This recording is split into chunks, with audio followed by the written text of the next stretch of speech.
अस्सलाम वालेकुम नाजरीन, मैं हूं समी इब्राहिम और आप देख रहे हैं समी इब्राहिम यूट्यूब चैनल। आज 18 तारीख़ है, सोमवार, और ताज़ा तरीन जो मैं आपको बता रहा हूं वज़ीर-ए-आज़म इमरान ख़ान के हवाले से। मैंने अपनी पिछली वीडियो में बताया था कि उन्होंने सोच व विचार की है, करीबी साथियों से बात की है, और अब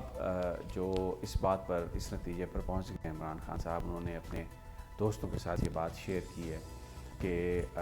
मैं ये जो मौजूदा निज़ाम है, इस निज़ाम को मुझे तब्दील करना होगा, और इस निज़ाम की तब्दीली के लिए जिस हद तक भी मुझे जाना पड़ा मैं जाऊंगा, क्योंकि ये निज़ाम लोगों को डिलीवर नहीं कर रहा। इस बात का उनके दोस्त, उनके साथी बता रहे हैं, इस बात का बहुत इम्कान है कि इमरान ख़ान किसी प्रेस कॉन्फ्रेंस में वो ये फ़ैसला, इसका वो ऐलान करेंगे कि बेसिकली जो पाकिस्तान के अंदर ये जो इस वक्त जो सिस्टम है, ये अवाम के मसाइल को हल करने के लिए काफ़ी नहीं है। और जो जस्टिस आसिफ सईद खान खोसा ने जो बात कही थी जब उनको चीफ़ जस्टिस बनाया गया था कि एक नया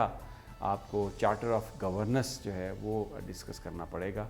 तो उसके लिए अब इमरान खान साहब कन्विंस हैं, और उस नए चार्टर ऑफ गवर्नेंस जिसमें तमाम स्टेक होल्डर्स को बुलाया जाए, जिसमें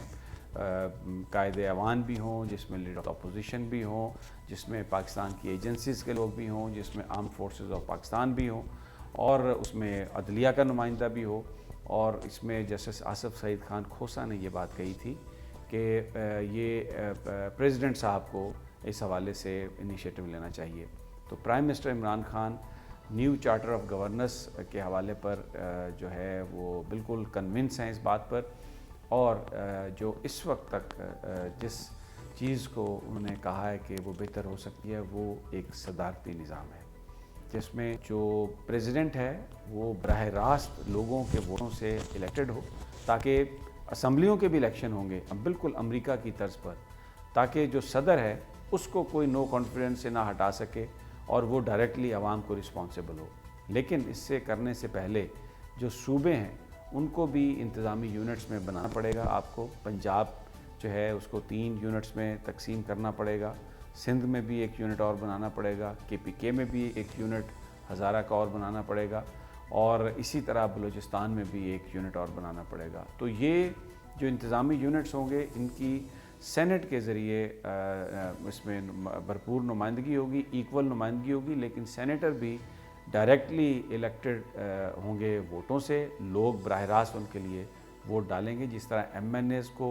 MPs को इलेक्ट करते हैं, इसी तरह उनको इलेक्ट किया जाएगा। और ये बुनियादी तौर पर वो होगा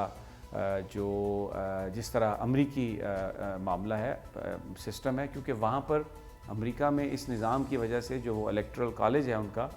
छोटी जो रियासतें हैं उनको कोई एहसास महरूमी नहीं है। तो यहाँ पर जब वो बात करते हैं उसकी सदारत की, तो सदारती निज़ाम की, तो फिर ये बात आती है कि जो बड़ा सूबा है पंजाब, उसके जो लोग हैं वो वही रूल कर रहे हैं, तो इसलिए इसके 3 कम से कम इंतज़ामी यूनिट जो हैं, एक नॉर्दर्न हो जाएगा, एक सदर्न हो जाएगा और एक सेंट्रल पंजाब, वो इनको बनाने का जो मंसूबा है वो ज़ेर गौर है। और इमरान ख़ान इस बात पर कन्विंस नज़र आते हैं, और वो जो लोगों को वो समझते हैं कि पॉलिटिशियन डायरेक्टली लोगों को आंसरेबल है, और जो बेसिक गवर्नेंस है उसके मसाइल वो बताते हैं। उनका ये ख्याल है कि वो इसी तरह हल हो सकते हैं, और वो बाज़ाब्ता तौर पे स्टेक होल्डर से भी बात करेंगे, सब कुछ होगा। जो इस वक्त सिविल मिलिट्री रिलेशनशिप में जो ख़राबी की बात है, जो बताया जाता है कि आपस में कोई तनाव है, वो उस तरह से नहीं है कि कोई किसी की हुकूमत को घर भेजने का ख़तरा हो, लेकिन बहुत सारे इश्यूज़ पर कुछ डिफरेंसेस ऑफ ओपिनियन मौजूद है, और वो जो डिफरेंसेस ऑफ ओपिनियन है उसको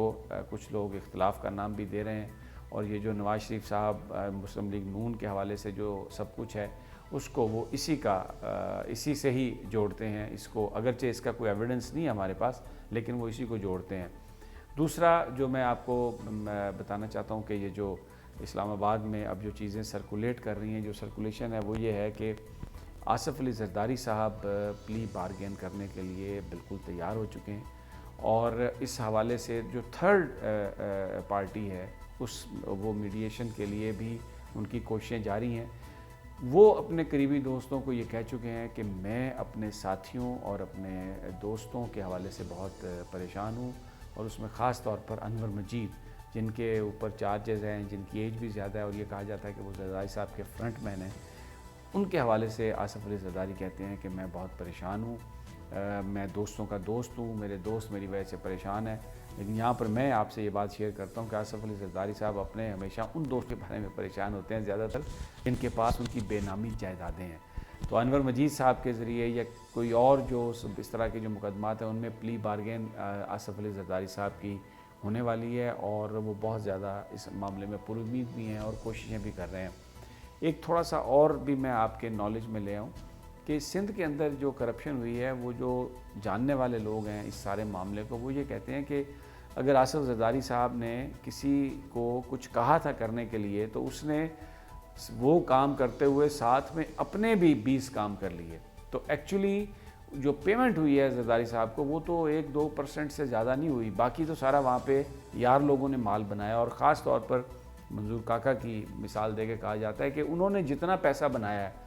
वो ज़रदारी साहब को तो 3-4% से ज़्यादा नहीं मिला होगा उसका, बाकी सारा उन्होंने खुद बना लिया।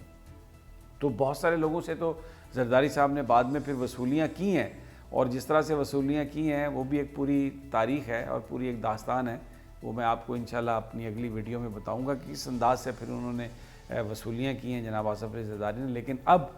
क्योंकि उनको ये डर है, ये उनको अंदेशा है कि कन्फेशनल स्टेटमेंट्स आ जाएंगी उन लोगों से जो उनके फ्रंटमैन हैं या जिनके नाम उनकी बेनामी जायदादें हैं, तो उनसे बचने के लिए वो उनको जो प्ली बारगेन वो करने जा रहे हैं, वो अपनी कुछ सेहत की वजह से नहीं करने जा रहे। ये थर्ड पार्टीज़ को जिनके ऊपर मुकदमात हैं उनको वो कह रहे हैं कि प्ली बारगेन करके आप निकल जाएँ, ताकि वो पैसे तो ज़रदारी साहब के हैं, ताकि वो लोग इस सारी चीज़ों से बाहर निकल जाएँ। अब आखिर में अपनी इस वीडियो के आखिर में मैं आपको एयर एम्बुलेंस जो है शरीफ ख़ानदान की, उसके हवाले से बताना चाहता हूँ। आप मुझे ये बताइए कि ये कैसा मुल्क हमने बनाया है 70-72 साल में,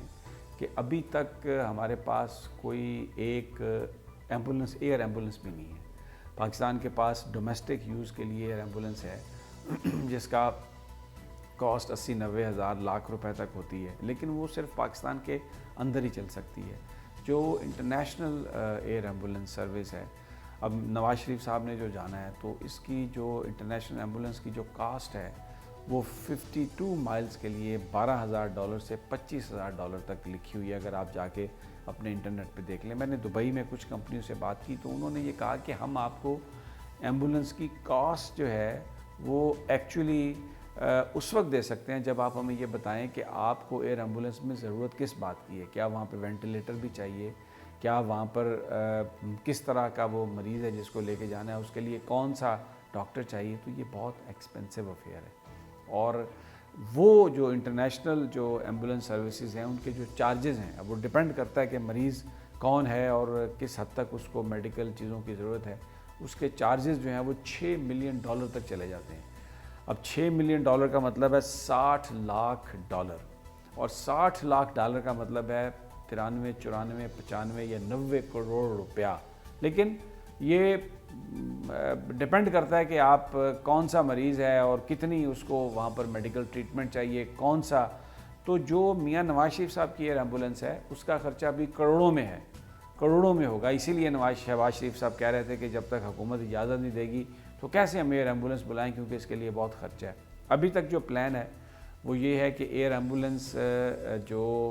यहाँ से उड़ेगी तो ये दोहा जाएगी, क्योंकि 8 घंटे लगते हैं डायरेक्ट लंदन जाने के। तो डॉक्टर्स अभी ये डिटरमिन कर रहे हैं, हो सकता है कि वो सीधा उन्हें लंदन ले जाएं, लेकिन अभी तक का जो प्लान है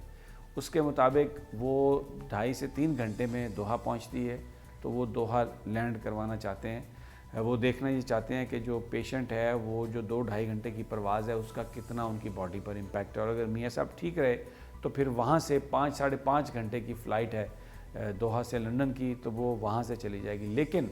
अगर जो मेरे उनके फैमिली सोर्सेज ने बताया कि अगर, क्योंकि उनको स्टीरॉइड्स दिए गए हैं उनके प्लेटलेट्स अकाउंट को बढ़ाने के लिए, जिस्म पर अभी तक सोजन है, वो बताते हैं अगर अभी उनकी सूरत हाल, उनकी तबीयत कुछ थोड़ी सी बेहतर हो गई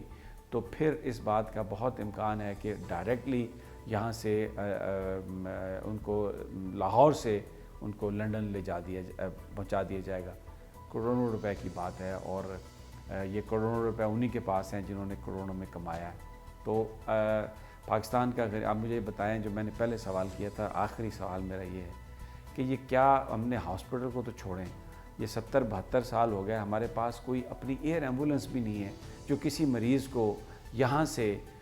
लंदन ले जा सके, यहाँ से कहीं दुबई के किसी हॉस्पिटल में ले जा सके। उसके लिए भी एम्बुलेंस बाहर से आती है क्या, जिसको ये कहते हैं कि एशियन टाइगर हमने बनाया है। और ये सारे सियासतदान अपने लिए बहुत क्रेडिट लेते हैं कि पता नहीं हमने क्या कुछ बनाया है, लेकिन एक एयर एम्बुलेंस भी नहीं आप बना सके जो किसी मरीज़ को यहाँ से बाहर दूसरे मुल्क में ले जा सके। ये है वो पाकिस्तान जो इन सियासतदानों ने क्रिएट किया। भले इसमें आप वो जो डिक्टेटर्स का दौर है उसको भी शामिल कर लें, भले आप वो जो इसको सुनहरा दौर कहा जाता है अयूब खान का, उसको भी शामिल कर लें, तो एक एयर एम्बुलेंस ये नहीं बना सके। तो ये है पाकिस्तान की हकीकत। और फिर करोड़ों रुपए अब ये जो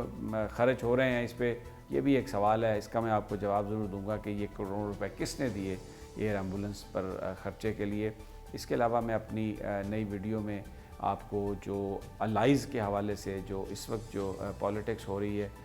इस वक्त जो सियासी जोड़ तोड़ है, मैं अगली अपनी उस वीडियो में आपको उसकी तफसील बताऊंगा कि किस तरीके से खान साहब को दबाने की कोशिश की गई, लेकिन वो बिल्कुल किसी तरह का भी दबाव लेने के लिए तैयार नहीं है। ये चैनल मेरा सब्सक्राइब कर लें आप और बेल आइकन को दबा दें। जैसे ही मेरी नई वीडियो अपलोड होगी आपको उसका नोटिफिकेशन आ जाएगा, तो आप फिर उस वीडियो को देख सकें।